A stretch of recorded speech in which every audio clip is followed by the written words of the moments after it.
I think, therefore I am. But I'm thinking all the time, and I don't know who I am. Am I?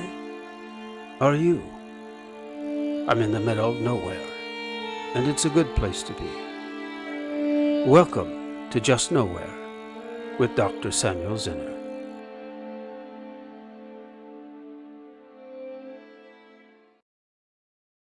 Hello, everybody. Welcome to Just Nowhere. This is Dr. Samuel Zinner, your host. You're joining me in the mountain village of Aulla in Tuscany, Italy.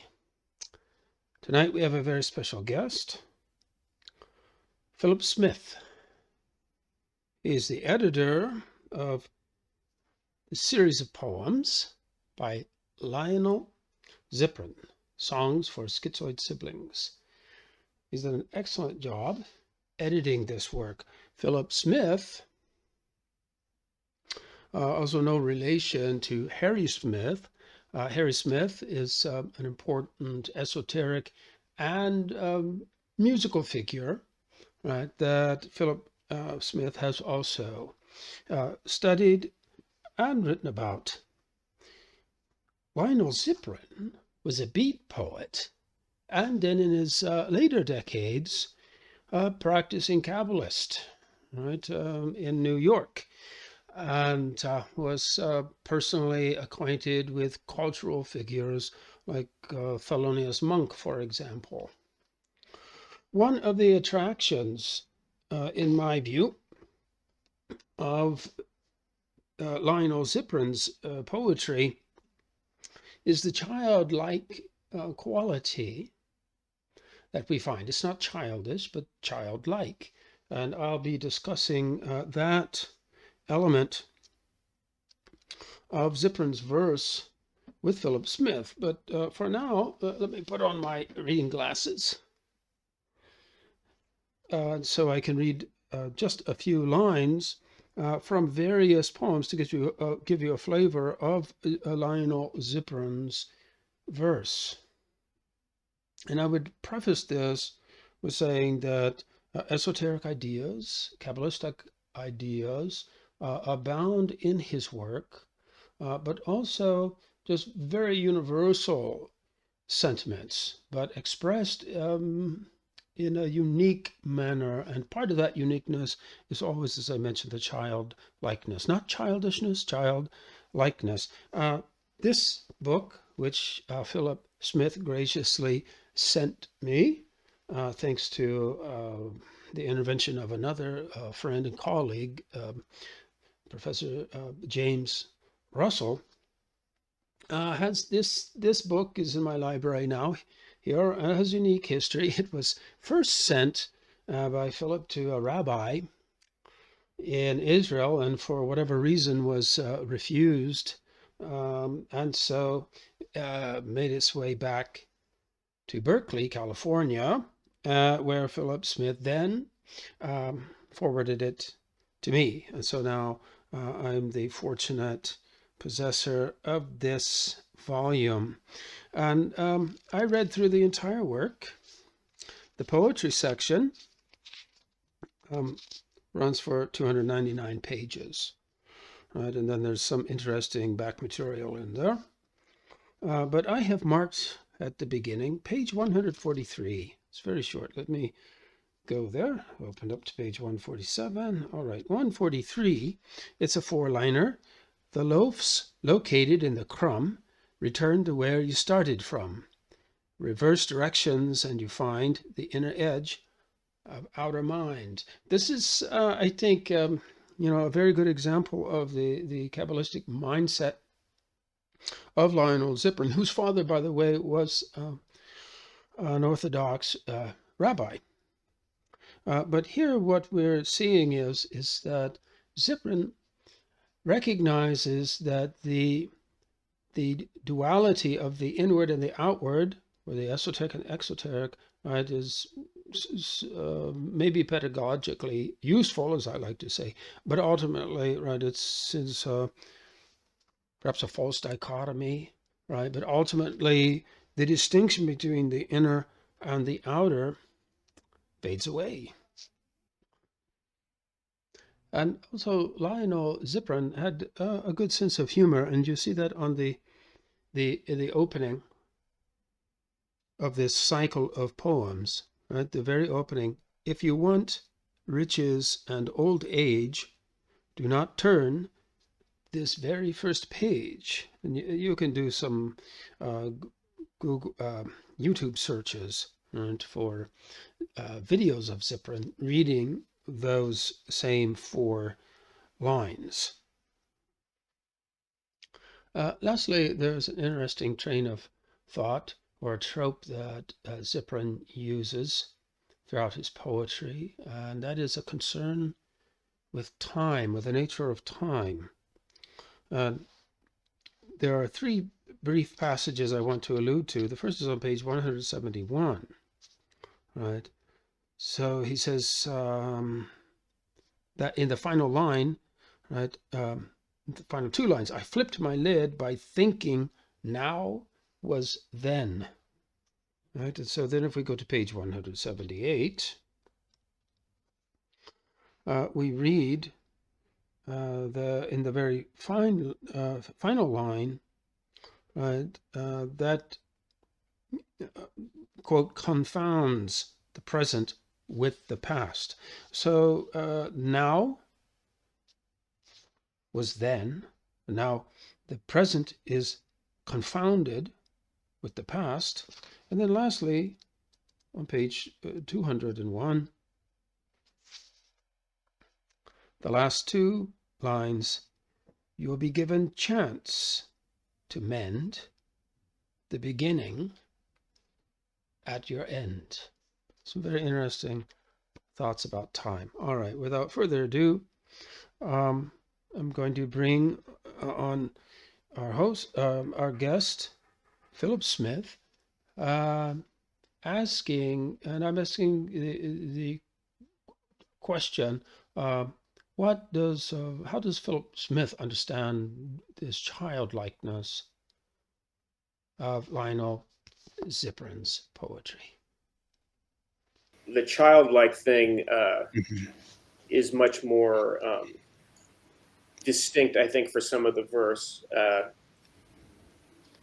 There's a very interesting letter, actually, he wrote to a guy named St. John, who had taken over the publishing empire, St. John, in the mid-50s, where they were starting basically a Playboy ripoff around 1955 called Gint, which lasted a long time. But right when they started that, the owner of the company had died and his son had taken over. But there's this like letter of advice written by Lionel Ziprin to this man who's starting a well-funded Playboy knockoff right at the beginning, 1955. You know, Playboy's been around 3 years or 2 years. And it's just interesting to see him go through like a whole editorial context, like who your audience is, how you're going to go after it. Surprisingly sophisticated and media savvy, given, you know, the other aspects of Lionel's life. At the same time, he was trying to do some commercial enterprises. You know, like in the early 50s, he ran a greeting card company, which I think figures heavily into the Songs for Schizoid Siblings, just because writing greeting cards, you're writing like 2 lines, you know, you're writing 5, whatever, a very terse kind of form, and it has to be very readily conveyed. It's not, I mean, although some of the cards they made were as avant-garde as any cards ever made, certainly at that time. I mean, they have mushroom references on 50s greeting cards. Sure. But that enterprise, they sold that business. That was done with his wife, Joanne, who's a major force, although not as well preserved. A lot of her archive got destroyed in the Oakland fire, sadly, because she was a great artist. Joanne and Lionel started this greeting card company around 1951 called Inkweed, which Harry Smith, who had just arrived in New York, was a key figure in. And there were some other artists like Barbara Remington, who is known as the woman who did the covers on the Lord of the Rings, the famous, like the Ballantine ones from the 60s. There's this famous kind of 3 covers. Like that was another artist, and Bruce Conner, important filmmaker. that lasted a few years. I think that they were spending themselves into oblivion. Mhm. Because they were making these very high-end silk screened greeting cards that were beyond the taste register of most. I mean, they were inventing like what's called boutique cards, which there really I don't think was any market for at the time, or distribution. So as with films, distribution is half of the art, you know. Sure. Right after they sold that company, they started another one in the late 50s that was making Mylar. They figured out that Mylar had just been invented, this clear plastic which could be adhered to other surfaces, and they were trying to figure out a way of printing designs onto clear Mylar and then affixing it to other things for like household tile decoration stuff. That failed, although they spent many years at it. So he's kind of like writing on the side while also trying to be a businessman in context that I don't know that he was entirely well geared to work with. There's evidence that he was like relying on his family for money, and then that got to be contentious. There's this story about Harry Smith recording his grandfather. I don't know if you picked up on that. Or Lionel, I mentioned his grandfather was a well-regarded rabbi. Harry Smith met him at some kind of a function around 1954, and then ended up making a vast number of recordings of vocal music and stories from Galilee, apparently, although I'm not sure exactly of the particulars. They had immigrated from Palestine, or whatever you want to call it, around the teens, I believe, Lionel's family. All right. Anyway, so there's a lot of irons in the fire.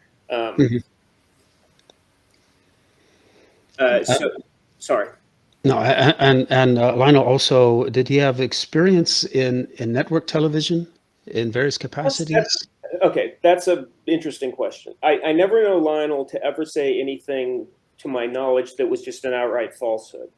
He could say things that were very incredible, and I just, didn't know what to think. I remember him telling me about teaching Charlie Parker how to draw birds on napkins at Birdland. I'm sure that happened. I have no question that Lionel, being an illustrator himself and so forth, there was this very odd story he had about writing the script for the earliest children's TV program, or one of the earliest, which would have been around 1948. You know, this is before anything, practically. Sure. 47, immediately post-war. The networks barely exist. And it might have even been Dumont or some kind of local New York thing. He claimed he wrote a children's show called Kabbalah the Cook, K-O-O-K, as in Rav Kook. Again, I could have never found any evidence that such a show existed. Maybe Lionel wrote something for some other show and then called it something else later. It's very hard to know. I don't know that he had any major involvement in television. He did some kind of industrial design stuff. There was somebody who was making furniture out of single pieces of heavy gauge steel wire and kind of wrapping them into forms. And he apparently designed some stuff like that, although I don't know that it was ever executed. Somebody said he designed a coffin that was like a coffin made out of the single wire. So I think there was a tendency to go off the mission, you know, to take. Right. All right. I understand. Yes. But you know, so he's got this greeting card company which kind of exists and issues some amazing cards. He's got the Mylar company, which there's some prototypes and designs that survive, although generally speaking, I couldn't tell that they ever manufactured much, which is not to say they didn't do anything, but it was limited. Then after that, he went into like writing comic books around 1961 for Dell. So that was another thing he did for a few years while also writing on the side. So the writing tends to be more like what's being done at home. There are also other projects. His wife was working with Harry Smith on some avant-garde films. Harry was around. They were doing occult things. There's a vast amount of like notes and sketches and things. They were clearly like teaching each other different types of, I'd say, geometrical or, esoteric kind of metaphysical diagrams involving geometry and mathematics, but of a fairly, they were making calculations, so it wasn't just illustrative. But I don't have the background to really. It's hard to know like how Harry met Lionel. Apparently, the person who introduced them or put them in touch was a guy named George Andrews, who's a poet, not who's I think of him as important, but he's not well known as a poet. Mm. He wrote a book. He wrote some of the earliest like drug kind of oriented poetry. He edited a book called The Book of Grass that was popular in the 60s, and I think Evergreen published it. He also edited a book called Drugs and Magic in the 70s that the publisher suppressed, thinking it was probably too much, All right. You don't necessarily want to be giving people a lot of instructions. Anyways, so there was some kind of occult, avant-garde, drug-involved subculture in which Harry and Lionel got together in 1951. And that figuring out how that operates has been a long enterprise for me. Because you'll find people, okay, Philip Lamantia was a big person in that scene. Again, these people have reputations, but it's almost like you have to get under the reputation to figure out all this other stuff that was happening. Because the reputation, like I said, the beat rubric, for instance, can kind of distract you into not seeing what's in front of you. Yeah, that's the hard work of biography, right? Uncovering details of what actually may have happened, right? Beneath the surface veneer of all of the pretensions and facades and and just also resisting the mind's tendency to narrativize everything. I realized, like, after having been obsessed about Harry Smith films or something for decades, like, I realized I had to kind of unthink what I thought I knew, because you end up being trapped in your in your narrative. Right. It was kind of a Philip K. Dick moment, I remember, where I was trying to figure out some fact, and then I realized, like, the Wikipedia Harry Smith filmography I had written like 20 years earlier. So I was there's a part in Alexander Shulgin's memoir, I guess, where he realizes that, like, he's afraid that the government's after them, but he's actually working for the government. So it's that kind of I'm researching Harry, but I'm reading my own research because no one else has done this yet. So there's kind of a recursive loop in there somewhere. Right. Yeah. Well, we all have a tendency to try to find meaning as well. I remember being puzzled once when I first heard a new group of Vivaldi concertos, and I scratched my head, and it took me a couple of minutes to realize that this sounds like some other work he did, but sort of just in reverse. And so there's probably no great meaning, right, that he had in his mind when he was creating those. He probably just had to pay the rent that month, right? So, you take it for what it is, right? So, but as for biography, a point very well taken, right? We do tend to impose a narrative upon a human being's life that we're researching. After all, that's what we're trying to do, is to present the biography in a meaningful and interesting way, right, for the readership. But so Lionel Ziprin seems to be, on the one hand, a very private individual, but he's well connected, right? And I do recall, if I'm not mistaken, is this apocryphal, or would you say there's some truth to it, and that is some kind of encounter between Lionel and Thelonious Monk? Oh yeah, no, Lionel knew Monk. Lionel told me that Monk would, when he was playing at the 5 Spot, which I guess there was a famous residency in 1958, around the time with Coltrane, the Monk's music record, and there's a Monk with Coltrane. Around that time, like, Monk would come from the 5 Spot over to Lionel's house, and he said Monk liked to rock in his rocking chair. I have no reason to All doubt right. that's 100% true. So There are what if definitely other people around. Percy Heath of the Modern Jazz Quartet was very close with Harry and knew Mhm. Lionel, and All right. I mean, he let Harry babysat for him, so All right. All right. so they actually had very close relations with a lot of jazz people. So do you know, was Monk interested in Ziprin's esoteric ideas or hermetic ideas, or That I was it? don't No? that I don't know. That Lionel did give me Nellie Monk's phone number, which I probably still have in my wallet, but I never, because he's like, oh, you can call Nellie, Monk's widow. But Mhm. I did not want to impose on her, although in retrospect, I wish I had. But Sure, sure. he just said she's very delicate. I got the impression it was a very elderly lady who probably would have no idea what I was talking about if I called her out on the bullet. Sure, I understand.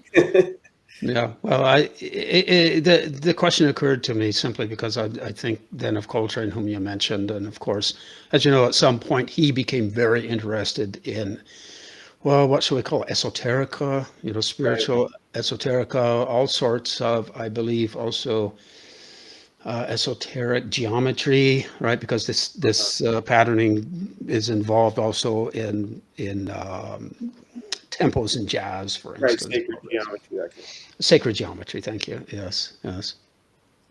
Again, Is you hate the term, but it's useful, so it's yes, we have to talk about these things. right, We right. have to use the terminology that So-called sacred geometry.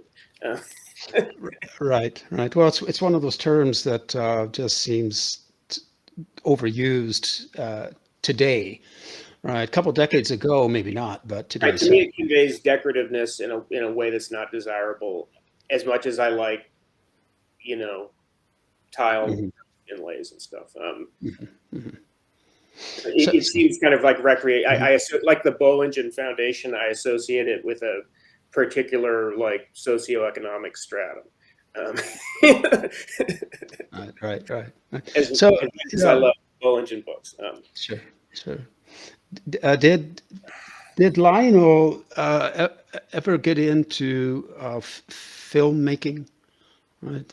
No, No, I no, mean, the type of filmmaking that Harry Smith no, because was I mean, involved I in. can know that pretty definitely because, for instance, Harry, they're the collage animation films Harry made Yeah, of the yes. mirror animation stuff. Those Mhm. apparently were made with a 16 millimeter camera that belonged to Lionel's mother. And I've seen in the Ziprin archive some of the film boxes that were shot from that camera at the same time. Like Lionel's mother had taken a trip to Israel, perhaps associated with funeral things related to the rabbi. I don't know exactly how they did it at that point. Mhm. Because like when Lionel passed away, they immediately shipped him off to Safed in a big Sfat, however you call it, in a cemetery with his other family. So Yes. Yes. I presume that the grandfather got there as well, although I don't know if they flew bodies at that. This is 1954, 55. So Mhm. Mhm. I don't know how they would do it at that point. But his mother, this is kind of a tangent. His mother, because you have to work with documentary evidence you have. His Sure. mother went to Israel on a trip during which she shot a lot of footage on her 60 millimeter camera. As soon as she got home, Harry Smith seemed to have seized the camera and used it to make avant-garde films Mhm. before pawning it. Mhm. That's a typical Harry Smith pattern. Sure. But I don't know that there's another person I knew who I believe is still alive, made a film of one of Lionel's children in the 60s, but I don't know of Lionel himself ever making a film. Although, no, I'm now correcting myself. Mhm. The Sure. film Comment magazine, in one of the earliest issues, I think it was in fact called something other than Film Comment, but this is very early, like 1962. There was a story about a Ziprin film production with some other person Mhm. called like Narquo, Narquo or something, that seemed to have kind of it seemed to be around the time of The Connection, the Shirley Clark, Jack Gelber play, The Connection, which would be into an interesting film. Yes. Um, it seemed to be they were coming off of that. I think Lionel might have had some connection with The Connection, the production. There's a odd Kabbalistic diagram on the back wall. Um, it's like a hand It's like a pointing hand with different letters on the digits and stuff. I traced it back to a Moses Cordovero manuscript or something. So anyways, it was like, well, how did that end up in the connection? And also the greeting card company is credited with doing the poster for the show, although it was subsequent to Lionel's owning it. Anyways, to get back to your question, there was a brief period where Lionel pronounced that they were going to do some production, but it fell apart. There were a fair number of things right in that period, like Shadows, the first Cassavetes film made a big deal, and then The Connection made a big deal. So there was this brief flurry of independent film production right around 58 to 61 or so, and some of those things fell apart. It seems that after that, they started getting grant funding in, and more like academic institutional filmmaking kind of established itself. So that didn't really produce a lot. I see. And I should hasten to add, now that it's been a while since we've been talking, that Harry Smith is no relation of yours, correct? No. Right. Yes. I traced his family back as far as I could. There's a very interesting photo of like Harry's father, his grandfather, his great-grandfather, and his great-great-grandfather, who was born in the 18th century. All of them together at one point. But sure. Yeah. One of the most common surnames. Yeah, so, yes. So have you ever? Well, have you concentrated solely on Lionel's biography, or have you also exercised yourself in some degree of interpretation of his poetry? Well, I hope not. I mean, sort of. Obviously, I have to have some belief that it's worth doing, and I'd say I'm fairly burned out on literature as such. So it is kind of like beyond literature, or not in a better way, but it's, you know what I'm saying? It's more philosophical, it's more theological, it's more metaphysical, it's more ultimate in its concerns, it's more consequential. It's not a cultured avocation. He's struggling with, he's wrestling with God or whatever.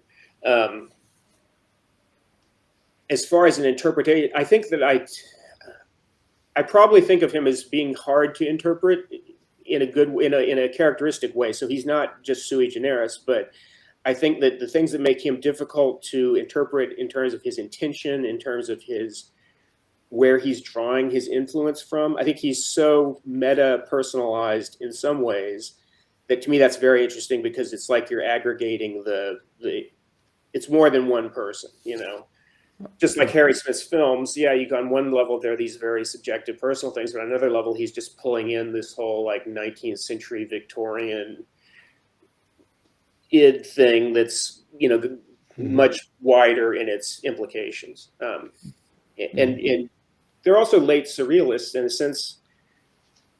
It's interesting that America doesn't really, the kind of commercial culture that comes in the post-war period supplants autochthonous culture, so to speak. So you end up with these commercial products that are complicated. So people like Ziprin, who fall between the cracks of the commercial enterprise and of just publishing in general, are interesting because they're not having to conform to the mechanics of the market, Yes. Could it be, this is just a musing of mine, but when I think of this metapersonal, dimension to Lionel, again, you're mentioning how profound his work is, and when you say that, what immediately always comes to my mind again is his childlike dimension, which makes everything all the more profound, right? So the child, if we look at an infant developing into early childhood, at first we really don't see a fully developed ego, right? And we can see it in an infant's eyes, right? And as its speech and cognitive faculties develop, right, there's more and more of the personality that is to come, right? That we call by whatever the child's name is, right? That develops more and more. But in the earlier stages, right, of innocence, it's almost not so much like meta-personal as pre-personal, right? Right. Before the personality, and there is an innocence in that. That's, you know, that means a lot for all of us who sort of have lost that innocence, right? As we age. So would that be, maybe that childlikeness also be a part of this meta personal dimension that you're alluding to? Does that make sense for you? Yes. All right. All Right, right. because it's just like the Opis, you know, the scholars who studied children's playground rhymes were finding that these children were recounting stuff from the 17th century that had been repeated by children in play yards continuously ever since without adult supervision. So it's similar to what Harry was doing with the child ballads, you know, early English balladry that were kind of promulgating themselves through humanity, but not necessarily being linked to a individual human, right? It's almost like a wave form. So I agree with Lionel's kind of protean, though. You know, he was a family man. He had 4 children. You know, it was complicated. He had a lot of responsibilities. He had 4 children. He had a large extended family of his, you know, relatives. He had a brother. I think that he felt, and again, I'm self-conscious about not wanting to replace the person's being with my tawdry and ill-informed caricature of it, but I think he definitely was something of an outcast within his society. I know that he was kind of neurodivergent as a child. He told me that he had been treated for like childhood epilepsy by Valentina Wasson, who was Gordon Wasson's wife, the woman who accompanied him on the mushroom discovery expedition, you know, in the 50s. But like 15 years before that, she was a pediatrician specializing, I guess, in neuro issues. And Lionel had been getting some kind of medical treatment as a child because of his odd affect or something. I see. So he's definitely, and if you see, there's a Columbia application he did in the early 40s, and he's clearly just all over the place. I mean, he's not, when I say all over the place, I mean that in a good way. It's just like this bursting container of effort and activity and that kind of buzzing, like when you're in your early 20s and can read 5 books at the same time, and so forth. So he's kind of a prodigy that way, but I think also there's an outsider element. Although, but he also kept together. That's the other thing, is he didn't, I don't know if Barbara Rubin, do you know Barbara Rubin? Yes. Yeah, I don't know if she's a good analogy, but I think of her, and probably as an outsider, I tend to have an anthropologist view of this. But like you can see Barbara Rubin is somebody who violently broke from her past, but then violently re-embraced the past. So she becomes a wild, Bacchic, you know, avant-gardist. Then she returns to a observant family and dies in childbirth in a religious community in France 15 years later or whatever. With Lionel, I feel like, you know, he had family issues that was certainly related to the Lower East Side in the 60s was not a suitable place to raise a family at all. And people literally like ODing in their stairwell and things like that. They were in the very impoverished areas. So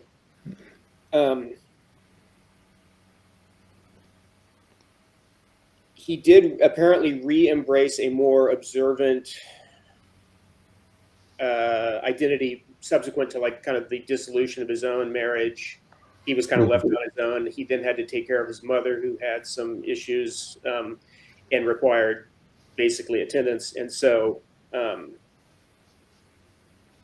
you know, when I knew him, he was wearing Orthodox attire, even while we were like smoking a doobie together. So, but when in the 50s, he would not have been, I don't believe, I mean, the pictures I've seen of him, he looks like an avant-gardist. He Mm. looks like kind of a dapper bohemian. But then he became, I think he started going to the home of the sages that his Mm. grandfather had. He started, that was like the center of his social life, or a major center of it at a certain point. So Mm. reconnected with that foundation. Um, Sure, sure. Not at all rare for one to return to one's beginnings, right, towards the end, right? So, well, yeah, he's. it doesn't seem ostentatious. You know what I'm saying? It doesn't seem. Mhm. I feel like he didn't have much to gain. I mean, maybe I'm implying criticisms of people that are not suitable, but you know what I'm saying? I mean, sometimes people, if you're in the public sphere, you're in the public eye, you can do things and it becomes like a news story, and then you're kind of portraying yourself. I don't feel he was portraying. I mean, he may have been. I guess we all do, but I feel that he was more right to the ground level, so he did not have as much to lose. Therefore, there's kind of a you're honest of necessity. Sure, sure, sure. Well, we wouldn't want to idealize anyone, but I think it does speak to his authenticity. Let's use that word. All right. That Look, I'm trying to shines. realize everybody because the materiality of existence is too interchangeable. So somehow, if you idealize people, they have some kind of unique Mhm. indwelling, being, as opposed to being reconfigurations of the terrain. Sure, sure.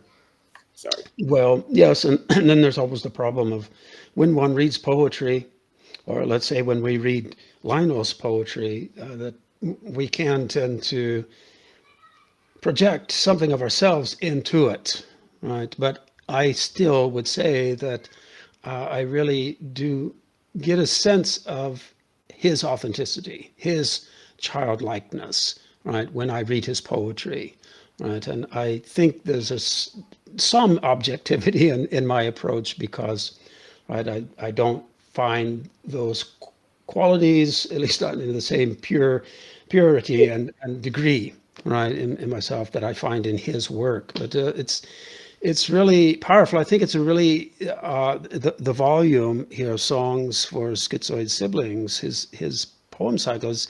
I think it's enormously important, right? Because he's a relatively minor figure, right, compared to someone like Ginsberg, right, as far as academia would be concerned. Not that I really care, right, what academia might think, but But in, getting any civilians to pay attention to poetry is an accomplishment. I mean, oh, I bumped into Ginsberg at times when I lived in New York, so I was aware of him. I mean, certainly I knew his reputation, but he had a personhood because he was somebody you saw. But sure. I tended to downplay his work, although I liked the early stuff, but I didn't want to read everything. But then after he passed away, and I knew people who had known him for a long time, Mhm.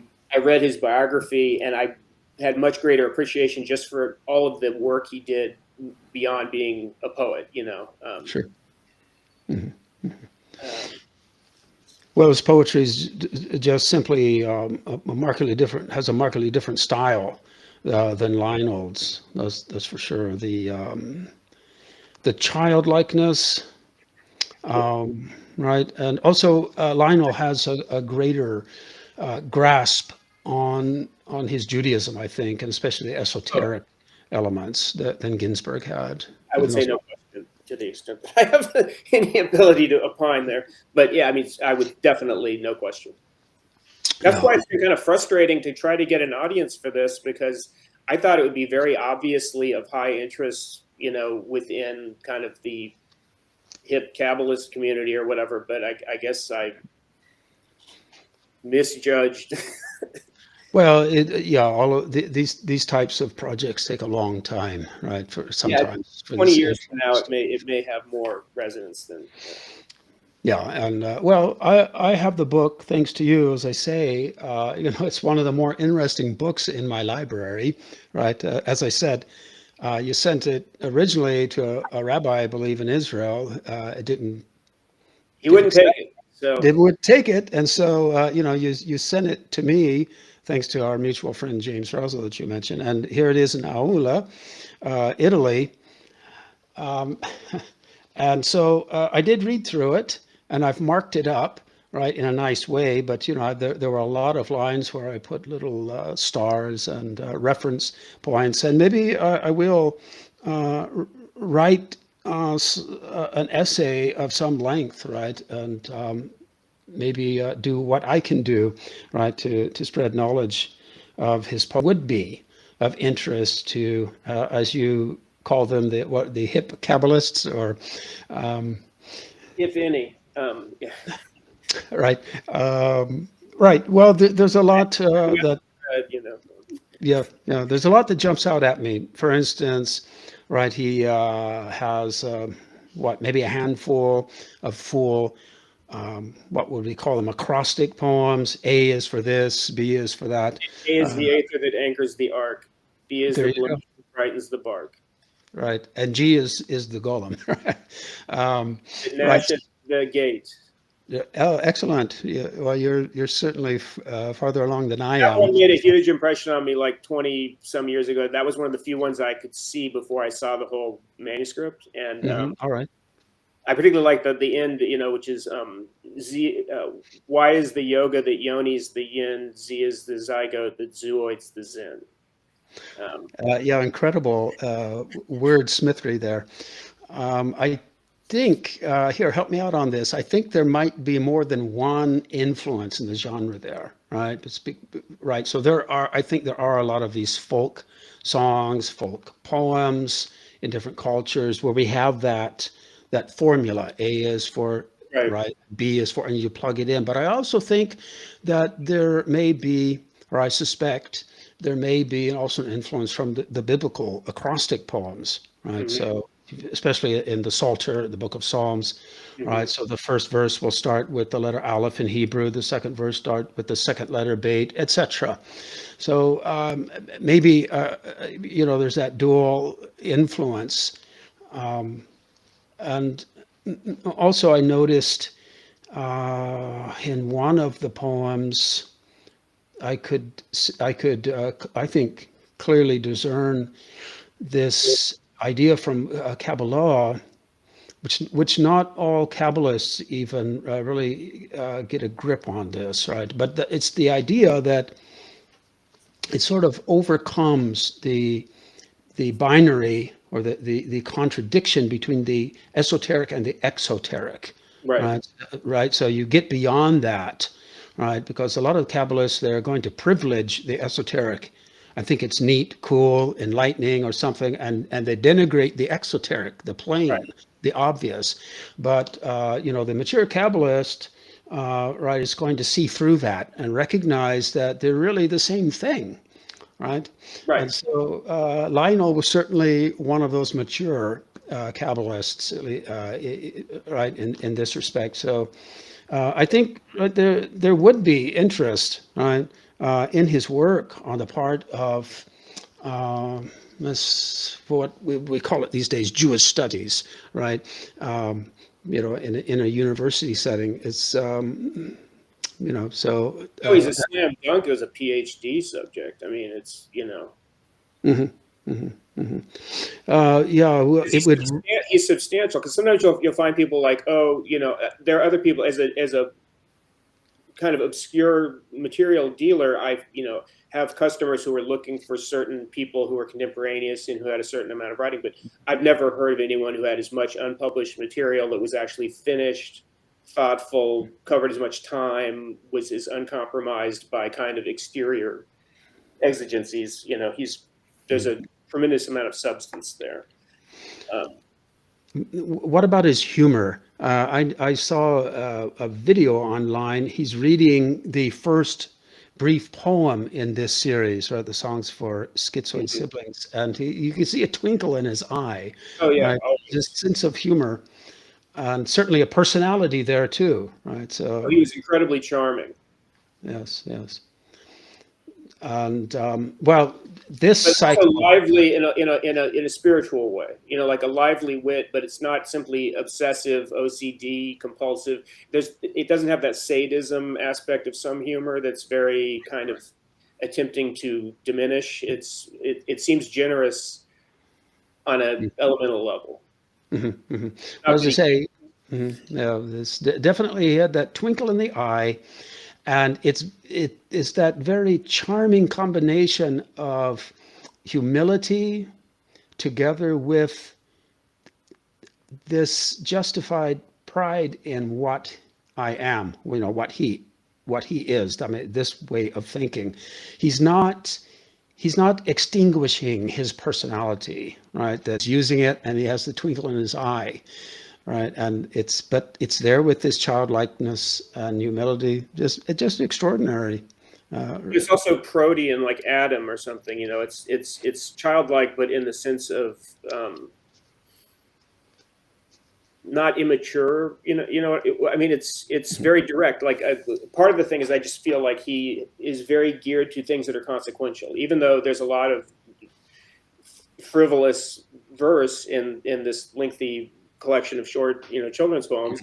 A lot of it is concerned with very serious matters, and I think the fact that he doesn't express himself like Robert Lowell makes it, all the more serious to me. It's not as ponderous. I mean, maybe you're a big Robert Lowell fan, but there's that kind of the even people I really like Wallace Stevens. There's a kind of I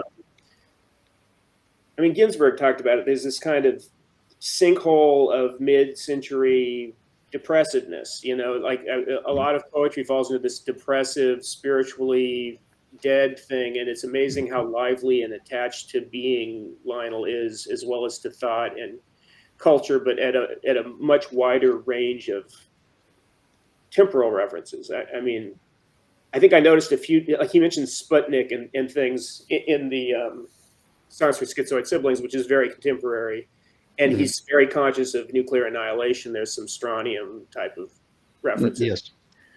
But a lot of it doesn't seem nearly as Phil Oaksy or whatever as a lot of beat material, which is very topical. Right, and the whole genre of the beat, prophetic denunciation, right, which can come off Right. pretty heavy-handed, right, and not very enjoyable actually, right? So, Well, yeah, it's kind of a mock prophetic mode. I mean, I think that Lionel has a genuine prophetic mode, which can be scary, but it's not as insufferable. right, right. Well, yeah, and I do notice that in the songs for Schizoid Siblings, but again, it's always not only the pure, innocent childlikeness, but it's also something that's related to that, but certainly different, and that is, the humor and the fun of the genre of like these rhymes and the limericks, right? Which is the charm of the collection, I think, as a whole, right? As this structure, right? The genre of limericks that children and adults love. It's so so simple, excuse me, and yet the themes are so profound. So Yeah, I that, remember one. He just says, "Let me issue a decree: 4 is 7 under 3." I think about that one a lot. And it's very compact. It doesn't. It could mean nothing. It could mean a lot. Obvious. That's one of the more Kabbalistic ones. But I well, think he's not encumbered with. He doesn't seem to have a mission. He's just kind of being. He seems naturally inhabiting his own being, which is nice, given the profusion of being uninhabiters that one thinks of in the post-war period. well, I think he has a lesson down that I recall Bob Dylan made once, and that is, right? He said, when you write a song, you have to write it as if anyone were singing this, right? So it cannot be too personal, right? Rooted in your own biography. It has to be something that is universal and general, that anyone could sing as if it were their own words. And so so I think Lionel's poetry is similar to that in that it's not there's not overemphasis on the personality of a poet, right? Creating this mystique, anything else. It's very pure, but also the poetry, anyone can read it and enjoy Yes, it. right, absolutely. It's not hermetic in the obscurantist sense. Right. And I mean, there's some of it. There's a few places where it's a little, but even those are in a distinctly different register. He doesn't seem encumbered by his own psychodrama or whatever. You know, a lot of confessional poetry tends to be very reflexively emotive, and his emotionality, for some reason, there's this kind of bliss or ecstatic quality underlying the whole thing, which is part of the childhood, but it seems deeply joyful in a certain way, even when he's talking about, you know, plutonium bombs and stuff. Sure. Yes. Yes. Even when he bemoans this or that, you know, about his experience, it's framed in a very general way, right? Because he's bemoaning, you know, the facts that are universal, you know, mortality or loneliness. So it's not necessarily his mortality, his loneliness. It's the Right. human Right. state, right? So definitely the work of a mature human being and a mature artist. And apparently he was writing this at a kitchen table in a crowded household, you know, late at night with, you know, 2 young children and his wife and all kinds of bohemians drifting in and out. So, and apparently it was done very quickly, like in a week or so. The songs for Schizoid Siblings? Apparently. Apparently. All right. Well, You know, you take people's accounts, but also there is internal evidence that I think it definitely was done in a quick. It was apparently done for his eldest son's 5th birthday, and all the evidence. Although there might be a couple of things that maybe got snuck in later, just from looking at like the typing of the typescript and trying to analyze the physical evidence, that does seem to be the case. I see. Yeah, well, it does cohere, you know, like an integrated whole. So, you know, that makes sense. And also the genre that's being used, and it makes a lot of sense, right? That it's being written for a 5-year-old, right? Which it makes it more mind-blowing to me that it can still be relevant to someone who's young, as well as any adult who's tuned into this type of register, right? Incredible work. Yeah, his father actually, who was, as I said, not. His father was somewhat removed from the equation household-wise, but his father wrote for the Jewish Telegraphic Agency quite a bit. Was a regular journalist and columnist, and he printed some of the poems in his, like, you know, Milwaukee Jewish Sentinel syndicated piece. You'll have some of the Schizoid Siblings poems are like kind of like column fillers in his father's very It's very much like a, you know, was it A Serious Man? You know, the Coen brothers film. You know, Right. I think his father was in kind of like this Midwestern, very affluent but responsible kind of situation. So it's interesting to see Lionel kind of getting pulled into that, but as a sort of a distinct sub figure or something. Sure. Well, Philip, you've done, I think, not only excellent work, but a very important work editing the songs for Schizoid Siblings by Lionel Ziprin. I hope to see, especially the sententious metaphrastic, edited and published someday. Sentential in the form of sentences. Sentential metaphrastic. I can't remember what metaphrastic means. Well, what it meant for him is probably the better question, which may be difficult to determine. It sounds like he's an expert in word games, wordplay, puns, neologisms. Genius level language manipulator. Yes, there you go. Yes, yes. And so, well, I thank you so much, Oh, for. thank you for having me. Sure. Are there any final words that you want to share with us? Not really. Just I would encourage everybody to pick up the exciting book, and it's quite inexpensive. It's $17.95. So Yes. there was one thoughtful review of it written by somebody for the oh Lord, no, I can't remember. Anyways, there was one thoughtful review of it, which is called "Sweetmeats to Cure." It was the University of Michigan Literary Quarterly or something.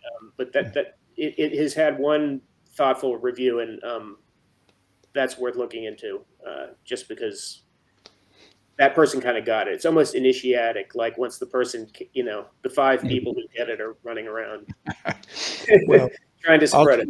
all right. Well, I'll try to work on a positive review as well. Then. All right. Thank you so much, Philip. Thank you. Thanks a lot. If you enjoyed the program, please consider supporting this channel with a donation through Patreon or PayPal. And don't forget to subscribe. Thank you.